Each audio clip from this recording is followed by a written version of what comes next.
자, 오늘 오후에는 신약성경 고린도 후서 8장을 좀 보겠습니다.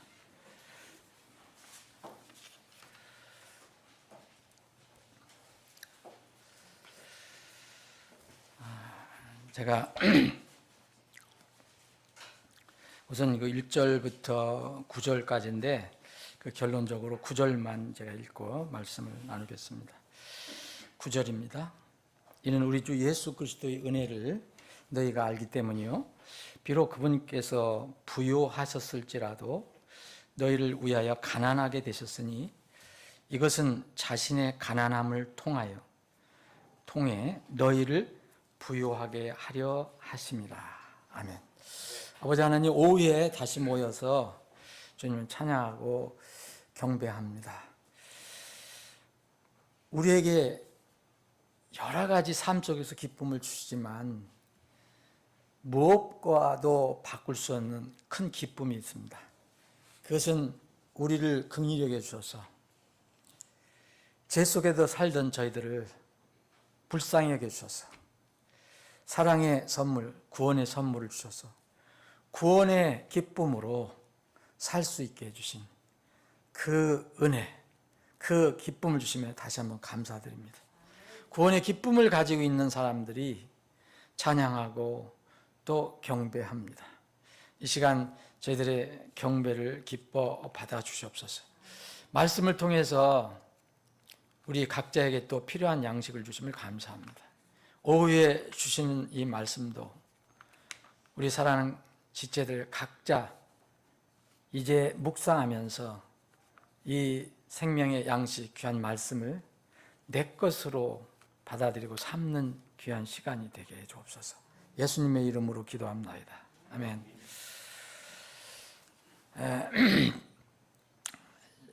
여러분들도 많이 기도하시지만 저는 이제 작년 그리고 금년 더 많이 기도할 제목들이 많이 생기는 것 같아요. 이제 여러 가지 기도 제목이 있는데 그 중에 하나는 하나님께 헌신한 일꾼들이 힘을 모아서 지역교회를 섬기고 또 필요한 곳에 우리 교회가 이렇게 바른 교회를 세우는데 이렇게 쓰임 받기를 원한다, 이런 기도를 드리고 있습니다. 성경에서 말하는 이렇게 교회는 침례 성도들의 모임입니다. 이건 뭐 다른 교파 얘기하는 게 아니고 다른 교파에서는 또 이상한 얘기 한다고 하겠지만 성경을 말하면 전부 침례 순종한 사람들이 교회에 모인 겁니다. 그래서 침례 성도들의 모임입니다. 정확히 얘기하면 교회는 그겁니다. 주님께서 불러주셔서 모인 거지만 그 사람들이 믿음을 고백하고 침례 순종한 사람들이 모인 겁니다. 그래서 교회의 일꾼이라면은 성경에서 가르치는 이 침례 신앙을 가진 사람을 말합니다.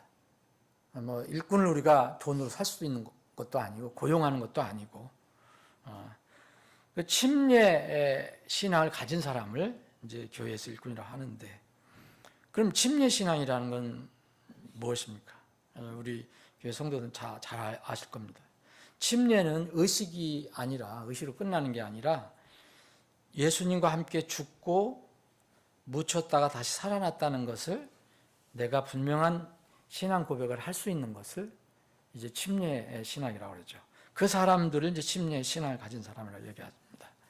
이 예수님과 함께 죽었다 살았다는 것은 믿음으로 우리 마음에 그것을 받아들이는 거지 실제로 우리가 물리적으로 그것을 체험한 것이 아니죠.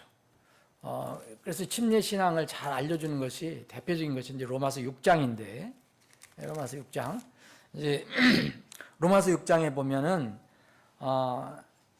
예수 그리스도 안으로 침례를 받은 우리가 다 그분의 죽음 안으로 침례를 받았다는 것을 너희가 알지 못하느냐.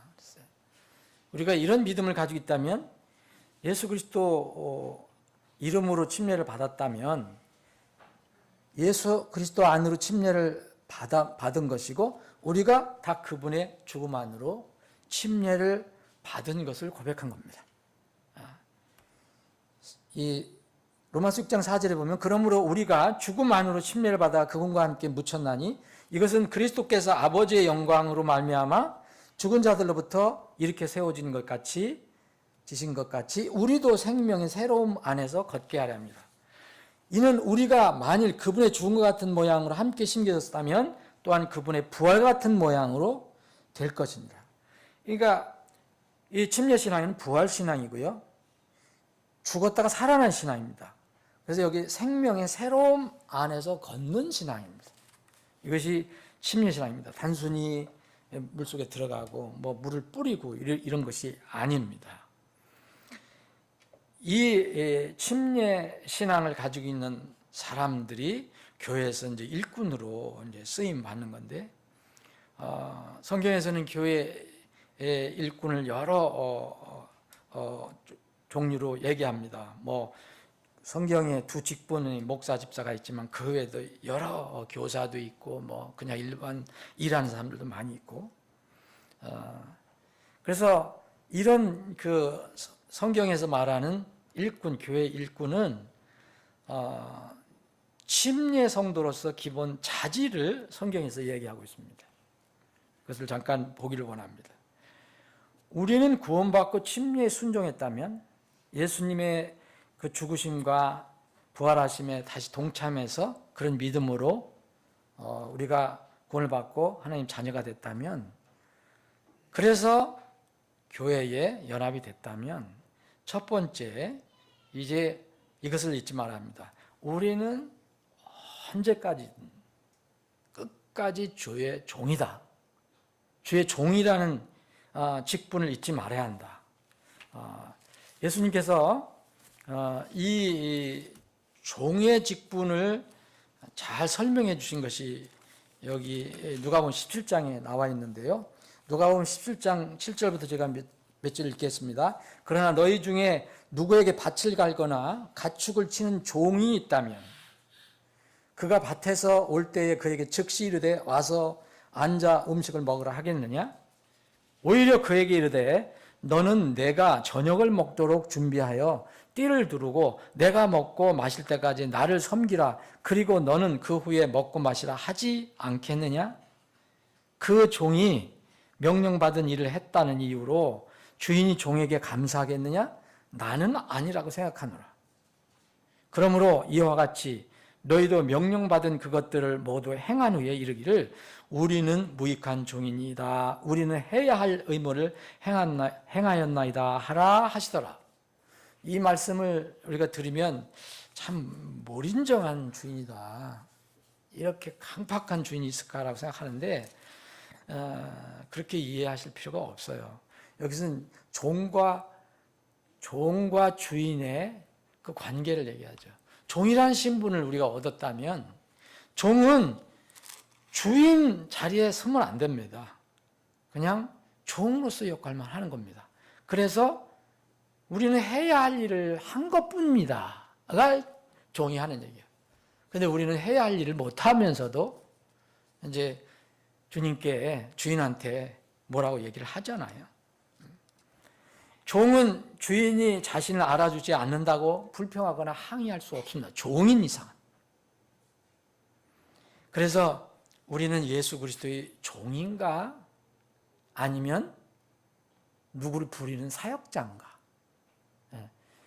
전임 사역자라고 해서 누구를 부리는 뜻이 아닙니다. 우리가 예수 그리스도를 부리는 주인인가? 우리는 흔히 머릿속으로 계산을 잘합니다. 그리고 주님께 조건을 달고 이야기할 때가 많이 있습니다. 그런데 종이 하는 일은요, 그냥 주인이 시키는 일을 하는 거고 하고 난 뒤에 그냥 내가 할 일을 응당해야 할 일을 했습니다 합니다. 그게 바로 종의 직분을 잊지 않는 겁니다. 우리가 주님의 일꾼, 침례 성도로서의 일꾼이라면 주님과 함께 죽었다. 침례를 일단 나 옛날 내 육신은 죽었다. 다시 새로움에서 걷기 위해 살아났다. 그래서 옛날 나는 죽었다라고 믿는다면 종의 직분을 늘 잊지 말아야 한다. 두 번째는 하나님의 청직임을 잊지 말아야 합니다. 청직이라는 거 여러분 아시죠? 우리 성경에도 청지기가 나오거든요. 이 청은 이 관청하는데 청 있잖아요. 큰 집, 그걸 얘기하는 거예요. 그러니까 이런 큰 집을 지키는 사람, 청지기. 그래서 이제 우리 말 사전에는 이렇게 되어 있습니다. 양반집에서 일을 맡아보거나 시중을 들던 사람, 이렇게 얘기해요. 또는 남의 것을 맡아 지키고 관리하는 사람. 소유와 경영을 분리하는 이 시대에는 어떤 회사 같은 데 볼 때는 경영자는 청직입니다. 소유주가 청지기가 아니고 경영자가 청직이라는 거예요. 내 명의의 소유는 없습니다. 청직이라는 것은 내 명의의 소유는 없어요. 단지 위임받아서 관리하는 사람일 뿐입니다. 이게 청직입니다. 자기 소유권을 주장할 수 없어요. 이 청지기가 구약에서부터 쭉 나오는데 제일 먼저 나온 게 창세기 15장에 나와요. 아브라함의 당대 아브라함이 큰 부자가 됐잖아요. 유력한 사람이 됐어요. 이 아브라함이 청지기를 두었어요. 근데 이 청지기가 누구냐? 그 다마스쿠스에서 온 거기 출신의 종인데, 청직인데 이 종에게 아브라함이 그 가지고 있는 모든 재산을 관리할 수 있는 권한을 줬어요. 그래서 이 아브라함의 청직이 다마스쿠스 출신 엘리에셀이 이 성경에 나오는 최초의 청지기로 나옵니다. 사람으로는. 그리고 그대로 쭉 보시면 요셉이 이집트로 내려갔을 때에 이제 정말 죽을 고비를 넘기고 젊은 소년이 이집트로 내려가서 하나님의 인도하심 따라서 이집트의 제2인자가 되죠. 제2인자가 되죠. 파라오 다음에. 그래서 요셉도 엄청나게 큰 집이 됐습니다. 관리할 것도 많고 치료할 것도 많고. 그래서 거기에 요셉이 유대인이었지만 이집트에 내려가서 그 요셉이 집이 커져서 그 요셉을 돕는 청지기가 있다는 걸 여러분도 알 겁니다. 그래서 그 형들이 거기 가서 요셉의 청지기하고 대화를 나누고 그러는 것을 여러분들 이해하실 겁니다. 그래서 이런 개념을 우리 주님께서는 계속 쓰셨어요. 신약에 와서도. 포도원 주인 이야기할 때 포도원 주인의 청지기. 주인은 따로 있고 청지기가 따로 있는 겁니다. 주인은 포도원을 소유하고 있는 사람이고 포도원을 관리하고 다스리는 사람은 청지기입니다. 그리고 또 청지기 밑에서 일하는 일꾼들도 나와요. 누가복음 16장에 보면은 이제 그 유명한 불의한 청지기도 나와요. 근데 청지기인데 이 청지기가 자기 유익하도록 그 주인의 재물을 이렇게 슬쩍 요새 같은 배임 횡령 이런 식으로 했는가 봐요. 그래서 불의한 청지기를 나중에 이제 부르잖아요. 이제 그래서 너 해고를 해야 될 것 같다. 그러니까 어떻게 했나. 그래서 자기 그 앞으로 미래를 위해서 막 이렇게 준비한 거. 그래서 그걸 칭찬하셨잖아요, 주님께서. 그 불의한 것을 칭찬한 게 아니라 자기의 미래를 준비하는 지혜가 가지고 있다. 그래서 여러분 우리 그리스도인들은 구원받은 그리스도인, 특히 주님과 함께 죽었다가 살아났다고 고백하는 침례 성도들은요, 다 청직인데 최소한 불의한 청직인 돼서는 안 됩니다. 그래서 성경에 보면은 이 교회의 직분을 공식적인 직분을 이렇게 얘기하는데 감독, 장로 혹은 목회자. 이 목회자와 감독 혹은 또 집사의 그 조건을 얘기할 때 거기에 보면은 이런 청지기 최소한 청지기는 불의하다는 말을 들으면 안 된다. 그래서 이 목회자 감독의 자격 중에서도요, 뭐라고 그랬냐면요, 반드시 비난받을 것이 없어야 된다 그랬어요.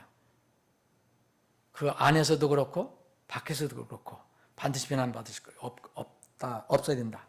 그 디도서에 보면, 디도서에 이제 그 감독에 관해서 자격 얘기할 때, 감독은 반드시 하나님의 청지기로서 이렇게 돼 있어요.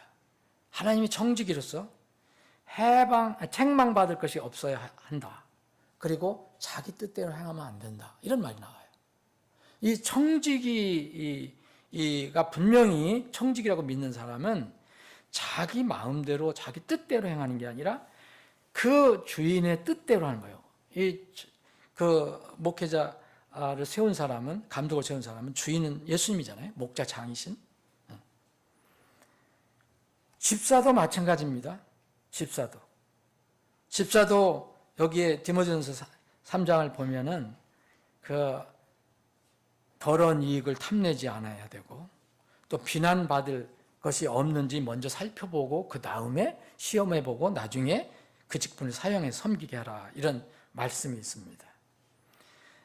여러분, 우리 이 구원받고 나서 이 세상에서 살아갈 때 특히 이런 직분을 가진 사람들이, 특히 뭐 집사보다도 이 전임 사역자의 최대의 유혹물이 뭐냐면 3대 유혹물이 있는데, 이것이 다른 말로 하면 덫이라고도 부를 수 있어요. 정말 조심해야 돼요. 그래서 여기는 최소한도 이 자질을 갖춰야 된다는 거예요. 목회자, 감독을 세울 때 첫 번째는 돈입니다. 돈. 그래서 여기에 보면은 이제 그 목회자나 집사에게 보면은 더러운 이익을 탐하지 말란 말이에요. 돈, 물욕, 이게 물욕을 가지고 있거나 돈에 욕심이 있다. 여기는 이런 직분을 안 맡는 게 차라리 좋습니다. 오늘 아침에 성경 공부할 때도 잠깐 했는데, 왜 사람들이 무슨 권력이나 사람들이 많이 모이거나 이름이 있으면 반드시 이게 빠져요. 그건 맞지도 않는 거예요. 목사가 뭐가 무슨 뭐를 배임을 하고 무슨 매덕을 횡령하고 이런 말이 안 되는 거예요, 이거는. 그래서 저는 하여튼 재물 관계는 멀리 할수록 좋다. 교회에서도 재물 관리는 멀리 할수록 좋다. 그 무슨 책임을 회피하려는 게 아니라 정말 그거는 멀리 하면 좋다. 저는 그렇게 생각합니다.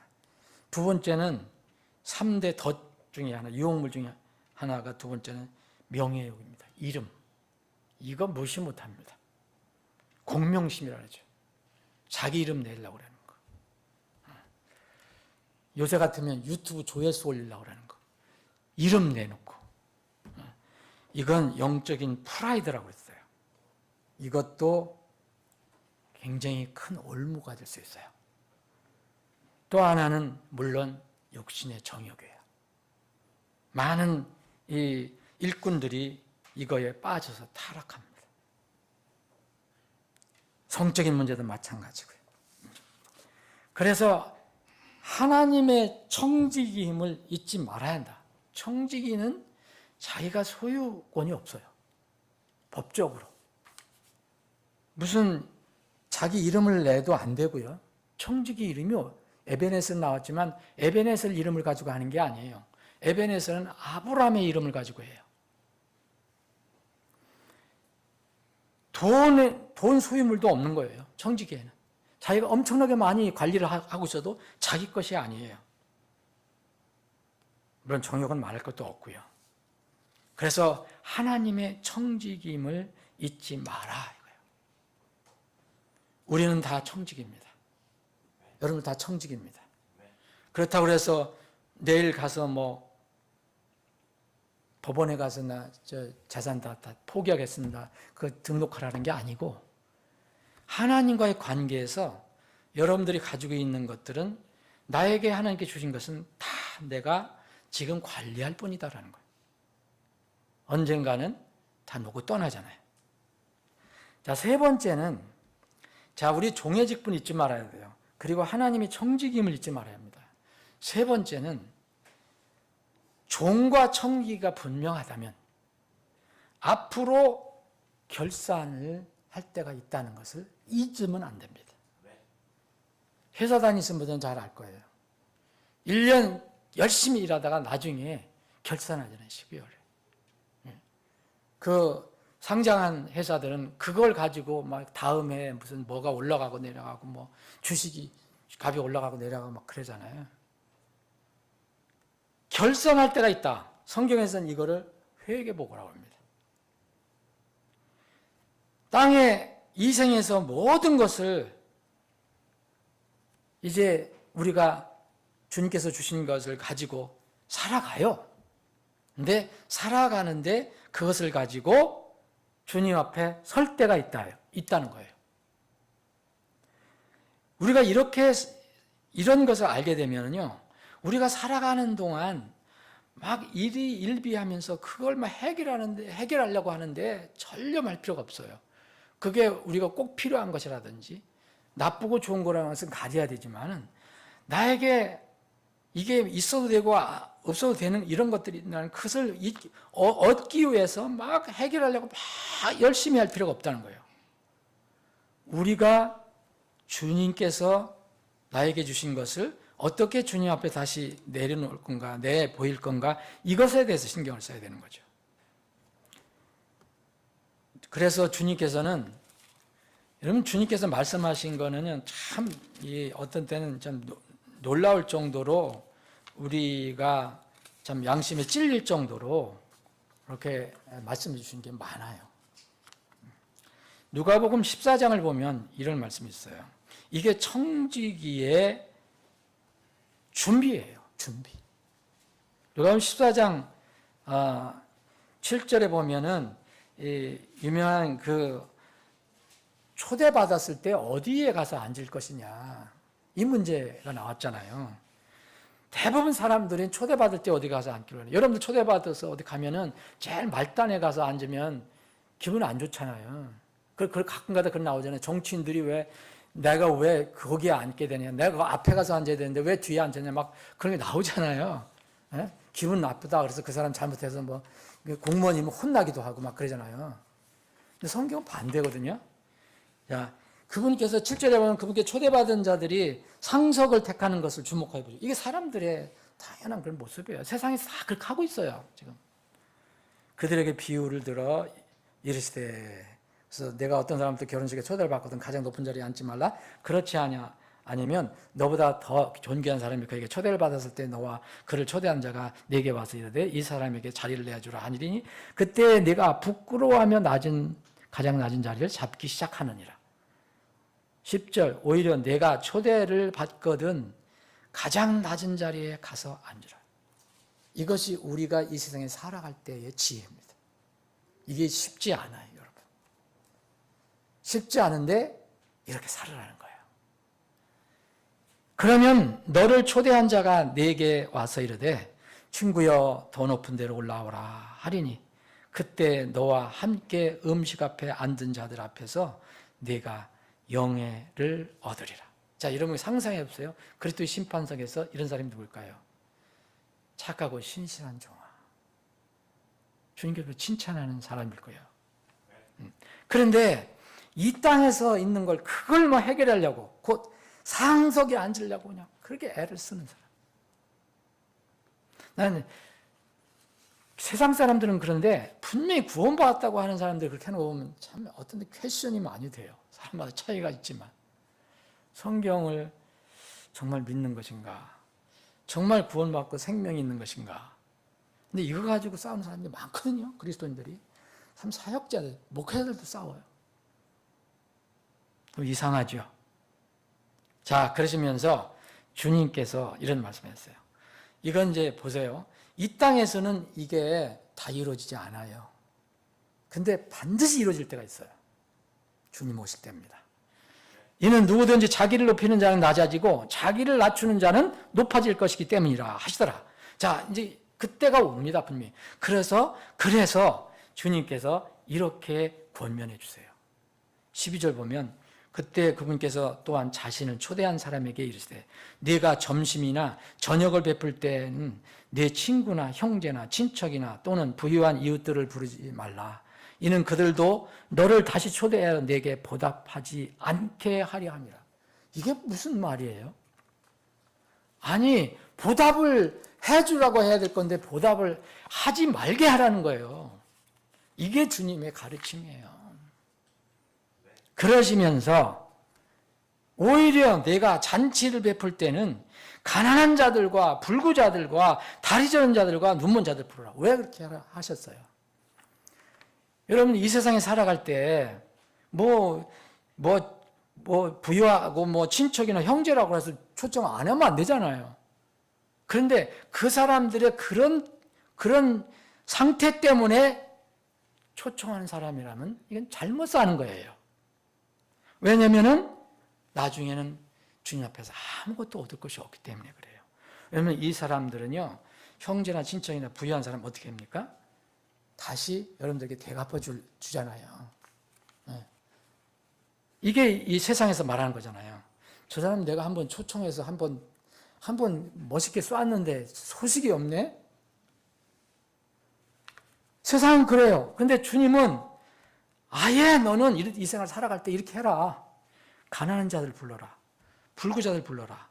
다리 저는 자들 불러라. 눈먼 자들 불러라. 그래서 왜 이렇게 부르는 것이 주님께서는 복이 있다는 거예요. 그리하면 내게 복이 있으리니 이는 그들이 내게 보답할 수 없으므로. 이게 복이라는 거예요. 그럼 이들을 초청해서 정말 사랑으로 초청해서 이들을 대했는데 그러면 주님이 그 사랑의 수고는 그냥 모른 채 하시나? 그게 아니죠. 의인들의 부활 때 네가 보답을 받을 것이기 때문이라. 여러분 여기서 주님께서 말씀하신 결정적인 것은요, 의인의 부활할 때예요. 여러분 종의 직분 잊지 마세요. 하나님 청지기임을 잊지 마세요. 그리고 종과 청지기라면요, 결산대를 잊지 마세요. 이 결산대가 바로 의인들의 부활 때예요. 이때 결산하십니다, 주님께서. 그래서 이 땅에 살 때 그런 거 가지고 일희일비할 필요 없어요. 예? 여러분 우리는 이 세상에서 주의 종이기 때문에, 하나님 청지기이기 때문에 사실 세상 법적으로는 다 가지고 있는 게 여러분 다 가지고 있잖아요. 그런데 사실 우리가 가지고 있는 것은 우리 게 아니에요. 하나님께서 우리에게 지혜로운 청지기로 맡겨주신 것뿐이에요. 그럼 우리가 아무것도 없잖아요. 근데 우리가 이 땅에서 가난하고 못 먹고 헐벗고 궁핍하냐? 절대 그렇지 않아요. 오히려 부유합니다. 오늘 본문 말씀이 그겁니다. 8장 1절부터 9절까지 말씀이, 고린도 교회 성도들은요 이런 문제를 가지고 있어요. 바울 사도가 고린도 교회 성도들은, 고린도 교회는 이 세상으로 말할 거면 대형 교회고 부자 교회예요. 근데 이들과 비교되는 마케도니아 교회들이라고 나왔잖아요. 거기는 데살로니가 교회하고 빌립보 교회죠.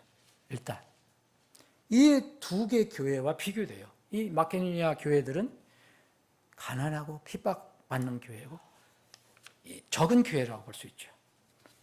그런데 이 주님께서는 이렇게 바울 사도를 통해서 고린도 교회에게요, 마케도니아 교회들에게 베푸신 하나님의 은혜에 대해 얘기해요.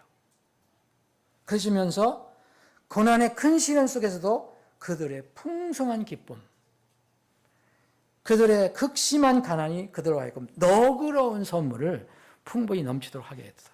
그래서 그들은, 그 적은 교회들이, 가난하고 핍박받는 교회들이 저 예루살렘에 고통받는 예루살렘 교회 성도를 돕는 모금을 했잖아요.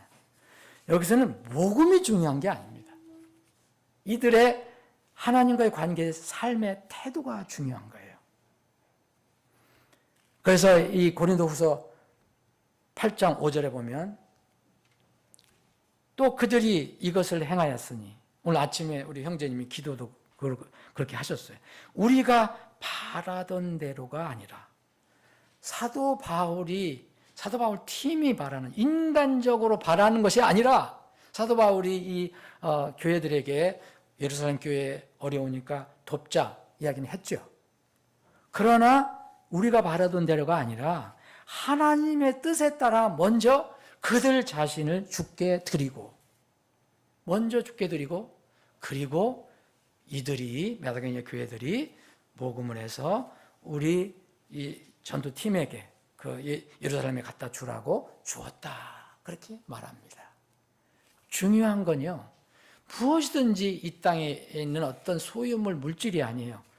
먼저 그 사람 자신이에요. 믿음이에요. 그래서 3절은 그들이 힘 닿는 데까지 했을 뿐 아니라 그들의 힘에 지나도록 자원해서 했다라고 이야기합니다. 여러분, 이들이 가난하게, 극심한 가난에 있었다고 그랬잖아요. 극심한 가난에 있다고 그랬는데, 바울 사도는 하나님께서 감동해 주신 대로 하나님의 그 마음을 그대로 써주셨는데, 주 예수 그리스도의 은혜를 그들이 알았어요. 마게도니아 교회들. 어떻게 주 예수 그리스도의 은혜를 알았냐? 예수님이 그들과 어떤 관계를 맺었느냐? 예수님이 그들을 구원해 주셨잖아요. 근데 그분께서 그들을 구원해 주시기 위해서 어떻게 했어요? 주님께서 그 하늘의 모든 부요를 일단 어느 기간 동안 내려놓으셨잖아요. 그분께서 부유하실지라도 너희를 위하여 가난하게 되셨으니, 예수님 그 하늘의 왕자를 버리고 여기서 오셨을 때 뭐 가지고 오셨어요? 아무것도 없으셨잖아요. 정말 빈손으로 오셨고, 또 이 세상에 가진 것도 없었고, 가난하게 되셨으니 남아있는 몸까지 다 그들 위해서 바쳤잖아요. 가난하게 되셨으니 이것은 그분 자신의 가난함을 통해 너희를 부유하게 하려 하십니다. 여러분, 마게도니아 교회나 고린도 교회나 정말 주님과의 관계를 이렇게 맺고 있는 사람이면 절대 가난하지 않습니다. 여러분, 우리를 이렇게 얘기해요. 바울 사도는 로마 교회에게 준 편지에서 보면, 예수님도 하나님과 관계에서 아들로서 오셔서 상속자라 했잖아요. 근데 우리는 어떻게 해요? 여러분들도 상속자예요? 저도 상속자. 이거 엄청난 말씀이에요. 근데 우리는 그거를 잘 느끼지 못하고,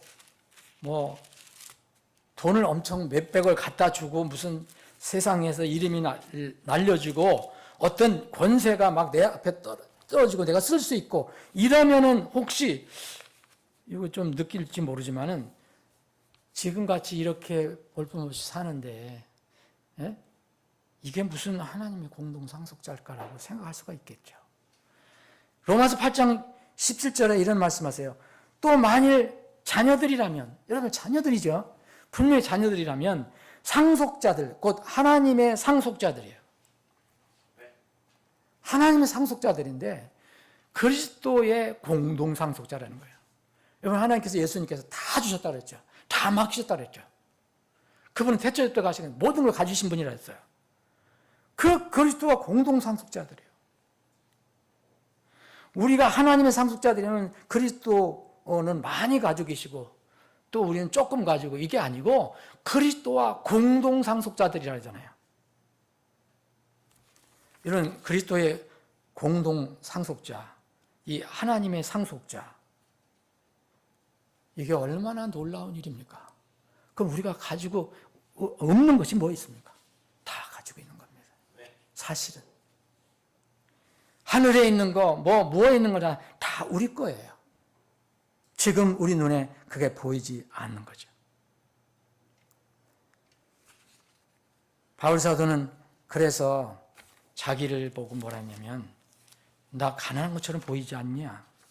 그래 내가 가지고 있는 거 없다. 그러나 나는 다 가지고 있는 사람이다 라고 그랬어요. 고린도후서 6장 10절에 이런 말씀하세요. 슬퍼하는 자 같으나 항상 즐거워하고 가난한 자 같으나 많은 사람을 부유하게 하며. 바울사도는 이 하늘의 부유를 알았기 때문에 많은 사람이 복음 줘서 그들을 부유한 상속자로 만들었어요. 그리고 아무것도 없는 자 같으나 나는 모든 것을 소유한 자로다. 여러분, 바울사도가 특별한 사람이라 이렇게 얘기한 겁니까? 아닙니다. 그도 우리와 성정이 똑같아요. 구원받은 걸 말하면 똑같은 사람이에요. 바울사도나 우리나 똑같습니다. 공동 상속자입니다. 여러분들 아무리 이 세상에서 힘들고 어렵게 살아도 가진 게 없어도 여러분들은 부유한 사람입니다. 빌립보 교회, 데살로니가 교회가 그런 가난과 극심한 고통 속에서도 고난 속에서도 그 부유함을 알았기 때문에 부유하게 살아간 거예요. 우리 이 침례 성도의 그리고 일꾼의 기본 자질, 종의 직분 잊지 말아야 돼요. 하나님의 청지기임을 잊지 말아야 합니다. 그리고 종과 청지기라면 우리는 결산보고를 앞두고 있다. 결산보고가 있다. 이때를 우리는 준비해야 됩니다. 이 준비라는 것은 이 침례신앙을 날마다 다시 반복하면서 우리가 잊어버리려면 또 기억하게 해서 다시 그 침례신앙 안으로 들어가는 거. 그거라고 저는 생각해요. 그게 뭐냐? 침례신앙이라는, 다시 말씀드리면 그리스도와 함께 죽고 사는 거예요. 이것을 갈라디아서에서 그리스도와 함께 우리가 죽었다 얘기하는 거예요. 우리가 내가 사는 게 아니라 이제는 그리스도께서 내 안에 산다 이렇게 이야기하는 겁니다. 그래서는 이제는 갈라디아서 5장 24절에 보면 그리스도의 것이 된 사람들은 육신과 함께 그 애착들과 정욕들을 십자가에 못 박았느니라 선언한 겁니다. 우리의 이 세상에 대한 욕심, 애착, 육신 이것들을 십자가에 못 박은 사람들, 이 사람들이 하나님의 일꾼입니다. 여러분들이 다 그러한 일꾼이 되시기를 소망합니다. 여러분, 이런 일꾼들은 이제 곧 주님이 오시면 신실하고 지혜로운 청지기가 누구냐 이렇게 질문하실 것입니다. 고린도전서 4장 2절에 그래서 청지기들에게는 가장 요구되는 것이 뭐냐면요, 지식이 아닙니다. 여러분, 지식을 추구하는 거 나쁜 거 아닙니다. 성경 지식 추구하는 거 나쁜 거 아닙니다. 그러나 청지기들에게 요구되는 것은 그게 아닙니다. 고린도전서 4장 2절 더욱이 청지기들에게 요구되는 것은 신실한 사람으로 발견되는 것이라 라고 말씀하겠습니다. 성령 안에서 살고 성령 안에서 걸으면 세상 환경이 어떠하든 내 소유가 부족하든 주님께서 베푸시는 은혜로 늘 부유한 삶을 살아갑니다. 여러분들 정말 마음으로 부유합니까?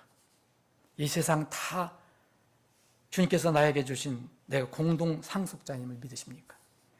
그런데 여전히 믿는다 하면서도 늘 왜 가난한가? 나는 왜 이런가? 이런 속에서 살아갑니까? 부유한 마음이 여러분들 가운데서 부유해 주시기를 주님의 이름으로 축원합니다. 아버지 하나님, 우리에게 놀라운 은혜와 선물을 참 많이 주셨는데 우리가 그것을 잘 깨닫지 못하고 또 인지하지 못하고 살아갈 때가 있음을 고백합니다. 그 중에 하나는 우리에게 구원을 베풀어 주신 것은 말할 것도 없고 구원 후에 어떤 세상의 상황 속에서도 그리스도의 부요함 속에 살게 하셨는데 세상을 바라보고 부족하고 궁핍함을 느끼며 또 때로는 하나님과 불편한 관계를 갖고 살고 있음을 고백합니다. 주님, 이 말씀을 통해서 다시 저희들이 위로를 받고 다시 힘을 얻기를 원합니다. 이 세상이 어떻게 돌아가든 어떤 상황이든 우리는 주님의 것이 되었고 주님의 것이 된 사람들에게는 그리스도의 은혜로 인해 우리에게 부요함이 있다는 것을 늘 인지하고 성령의 기쁜 열매를 맺는 하나님의 자녀들이 다 되게 해 주옵소서. 우리 교회가 그런 교회가 되게 해 주옵소서. 주님, 이제 우리가 이 하나님의 집에서 이렇게 기쁘게 만나고 교제하고 찬양 경배하는 이 일을 이제 마무리하면 또 각자 처소로 돌아가서 세상에서 살아가야 합니다. 어디에 있든 주님이 우리 사랑하는 지체들과 함께 해주시고 저들을 지키시고 인도해 주시며 그리스도의 부요함을 늘 인지하고 살아가는 기쁨의 삶을 살 수 있도록 인도해 주시옵소서. 이 저녁 시간에도 주님이 우리에게 평안한 시간을 주실 것을 믿고 감사드리며 거룩하신 예수님의 이름으로 기도합니다. 아멘.